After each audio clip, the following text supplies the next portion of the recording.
Matapos ang matinding labanan sa mga nakaraang linggo ng group phase games, naitala na ng bawat koponan ng kanilang pwesto para sa susunod na yugto ng campus tour, ang round of 16 playoffs. Naghahanda na ang 16 na mga universidad sa pagsabak sa isang do-or-die ball game para sa kampyonato.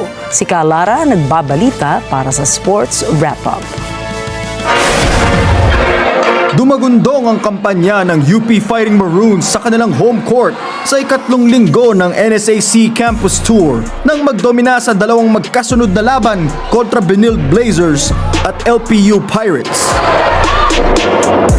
Sa nangyaring Taft versus Diliman showdown, nadepensahan ng UP ang kanilang 1-point lead sa kabila ng agresibo at dikit na labanan kontra Benilde. Nagpakitang gilas din ng Blazers sa kanilang opensa nang magbaba ng ilang agresibong drives to the paint at from the three-point line. Torres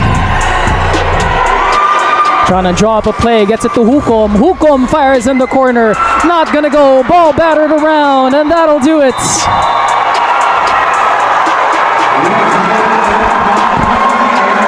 The UP Fighting Maroons take the victory at home. Sa sumunod na laro, hindi na pinalusot ng Fighting Maroons ang Pirates nang tambakan ng laban gamit ang kanilang bilis sa opensa at depensa on the paint. Hindi man nagpahuli ang LPU sa kanilang depensa, hindi ito naging sapat upang mapigilan ang bawat tres at bawat drive ng UP sa basket. To come back in this one. But for UP, they're just under 3 minutes away from making it a 3-0 record in our NSAC. As it's Sean Alter with a smackdown of his own. Tinapos ng Fighting Maroons ang laban sa final score na 102-82.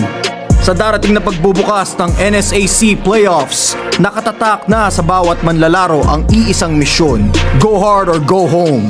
Dala ng bawat team ang kani-kanilang momentum at playstyle mula sa kanilang mga nakaraang laban, kasabay ng kanilang natutunan mula sa mga nakaharap na koponan.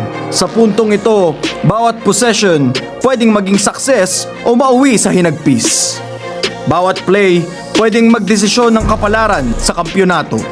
Sa pagpatak ng huling segundo, sa gitna ng sigaw ng crowd, pagod ng katawan at bigat ng bawat desisyon, iisa lamang ang mananaig na kampyon.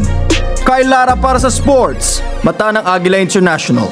Trusted, connected, on point.